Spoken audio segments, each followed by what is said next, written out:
This time I'd like to welcome head coach Eric Musselman from University of Arkansas Razorbacks, the number 8 seed in the West Region.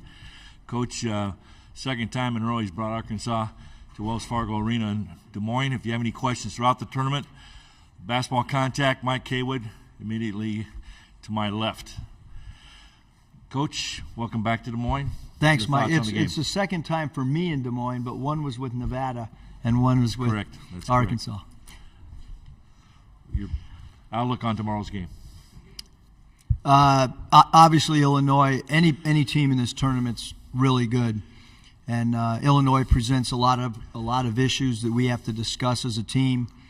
You can start with number 0, Terrence Shannon, who's one of the most versatile players in all of college basketball. He's an excellent downhill player, can stretch the defense out with threes. They're long, excellent rebounding team, one of the best shot blocking teams in the country. And then Matthew Mayer. It's just a really interesting side note that both Mayer and Shannon, we've played before in the NCAA tournament, although they were with different teams, one with Baylor and one with Texas Tech. This time we'll take questions. Please raise your hand. We have a microphone holder your way. Only appropriate. We start up front here on the aisle. I guess the other guy wasn't cutting it, or they replaced him or something? Okay. Hey, Eric, you're supposed to identify yourselves. Bob Holt, Arkansas Democrat Gazette. I had a two-parter.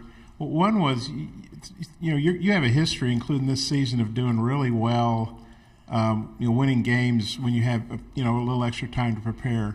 Well, what do you think is the key to that? What goes into that? Maybe I should have been a football coach. I just, I think from a preparation standpoint, there's a lot of things. I mean, one, players have to retain whatever you talk about. And, we have had some pretty decent success with time, but, Illinois has had the same amount of time, and they're really well coached.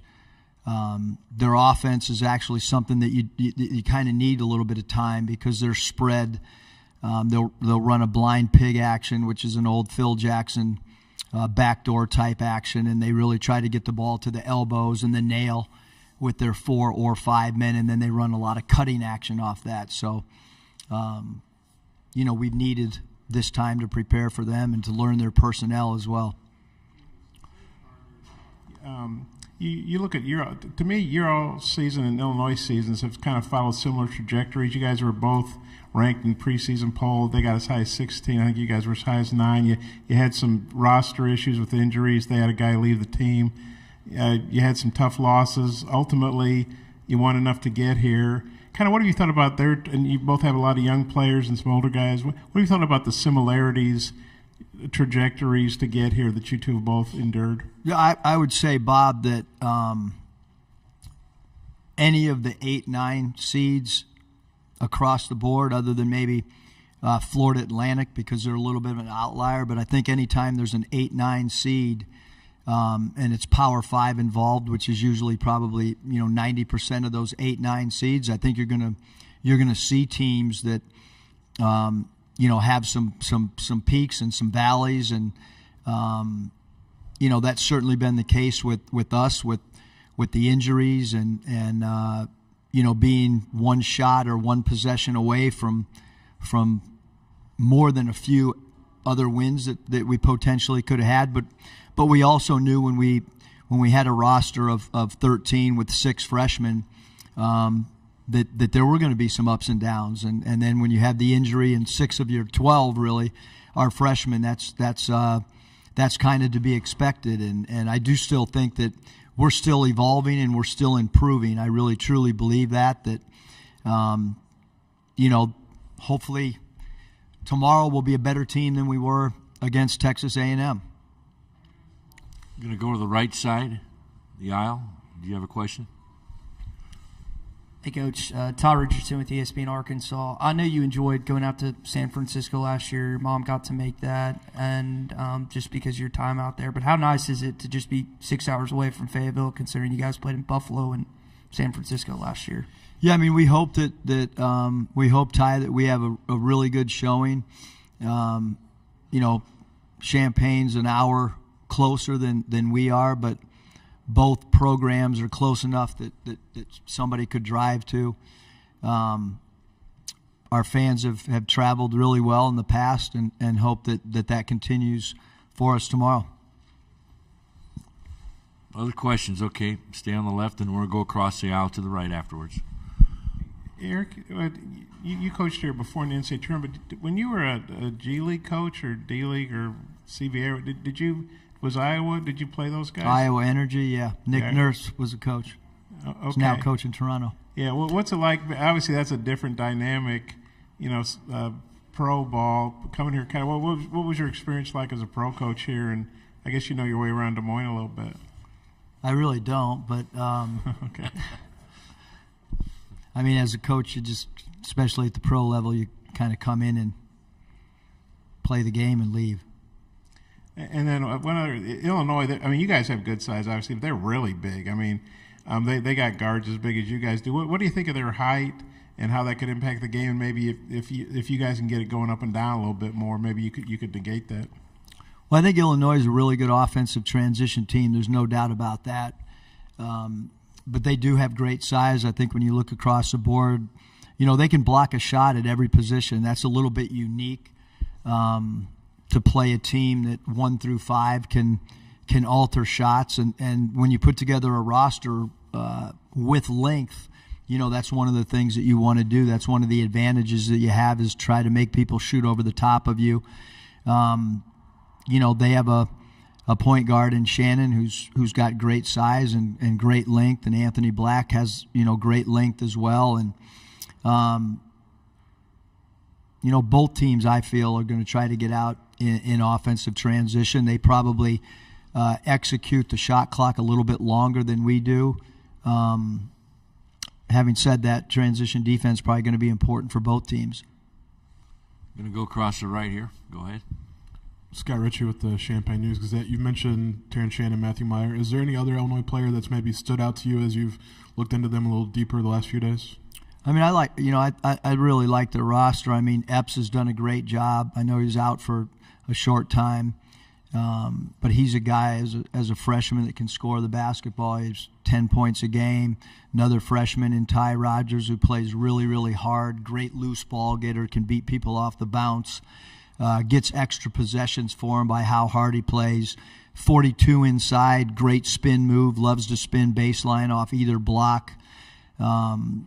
Melendez, obviously can make a three, does a great job basket cutting, has had some spectacular dunks from the right corner. So yeah, I mean they're that's everybody. I don't know who I'm missing, but I mean, if you want to ask about a special guy or particular guy, I'll probably tell you some specifics on him. But off the top of my head, that's some of the things that we're aware of and from watching them play. We have 3 minutes left in this session. We're going to go back in the corner here, Coach, on the right side. Hey, Eric. Eric Olson, Associated Press. A ghost from your Rapid City Thriller days. What's up, Eric? Hey, I was looking over your guys' kind of your long list of support staff. It's like you got about 16 or 17 folks on your support staff. Is that kind of the new trend in college basketball going forward? Because that's a pretty sizable staff versus, I think Illinois had fewer than a dozen. Well, we put everybody on our website. I don't know about everybody else, but we have GAs and everybody on there. But certainly with the way college basketball is going, right now we're trying to get ready for Illinois, but there's also a whole other aspect of, the portal.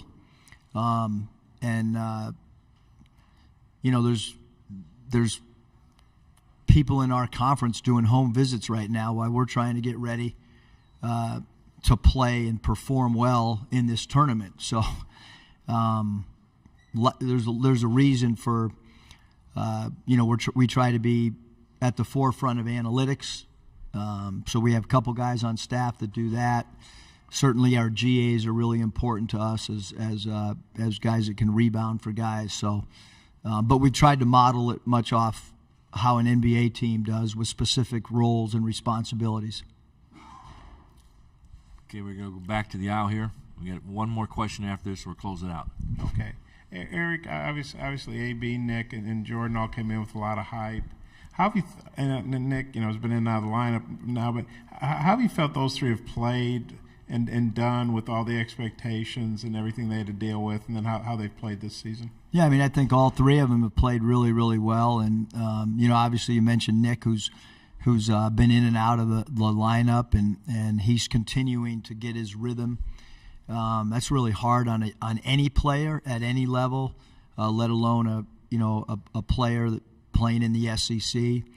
And Jordan's done a great job. He plays so hard. He can play three different positions for us. Anthony's been an all SEC player. So I think all three of those guys have done a great job for us. I mean, we three guys that have started most of the year for us when they've been available. Not many programs have started three freshmen like we have, again, for the majority of the season. Obviously, some guys been in and out based on matchups and so on and so forth. But I think those guys done a great job. They're playing in the NCAA tournament. Three freshmen that'll have a big role for us tomorrow afternoon. Time for one final question. We're going to go on the right side of the aisle. You kind of brought up recruiting there, and I'm assuming you're referencing Chris Beard, who just got hired at Ole Miss. I remember Coach Pittman was talking about prior to their bowl game against Kansas, the balancing of the portal and bowl prep. How do you as a head coach balance still recruiting, still focusing on that, and getting ready for Illinois tomorrow? Well, the number one objective is I really wasn't referring to Coach at all. There was three other SEC schools that have done an in-home visit with someone, so it wasn't him. Our job right now is to try to figure out a way to beat Illinois. That's our job. Having said that, we did have a meeting yesterday amongst a bunch of Illinois prep. We did have a recruiting meeting because you have to, and it's the timing of it. Not quite sure how it came about where teams are all playing. You work all year long for this time. No different than last year. I mean, I remember doing 5 Zooms. I think it was 5, maybe 4 before we played Gonzaga the night before, up until maybe 11:15, 11:30 at night doing Zooms when you're trying to make an Elite 8 and you're playing in a Sweet 16 game. But that's how the rules are, and recruiting is a huge portion of our job. And so to say that you're not doing any of it right now would probably not be true. Thank you very much, Coach. Best of luck tomorrow. Thanks.